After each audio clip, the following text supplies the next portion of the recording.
கிணத்துல போட்ட கல் மாதிரி ஒரே இடத்துல இருந்துக்கிட்டு இருக்கிறேன் சார். உங்ககிட்ட சொல்கிறதுக்கு என்ன, அதாவது கமிட்மெண்ட்டுக்காக நான் வேலைக்கு போயிட்டுருக்கிறேன் சார். மாதத்துக்கு 20,000 ரூபாய் எனக்கு கமிட்மெண்ட் இருக்குதுங்க. சாமி சத்தியமாக அந்த 20,000 ரூபாய்க்காக தான் நான் வேலைக்கு போயிட்டுருக்கிறேனே தவிர மனசுக்கு திருப்தியாக நான் செய்யலை அப்படின்னு சொல்லக்கூடிய விருச்சிக ராசியில் பிறந்தவங்களும் இருக்க தானே செய்கிறீங்க. இந்த நேரத்தில் உங்களுடைய உழைப்புக்கு தகுந்த உயர்வோ அல்லது படித்த படிப்புக்கு உண்டான உத்தியோகமோ, நம்மளுடைய எதிர்பார்ப்பு என்னவோ அல்லது நம்மளுடைய பிரச்சனைகள் என்னவோ அதுக்குண்டான ஒரு பாவகம் இருக்குது.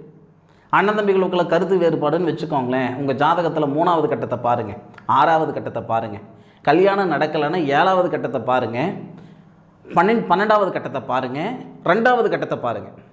இது எல்லாமே இப்போ கல்யாணம்னா அந்த கல்யாணத்துக்கு இந்த 3 கட்டம்.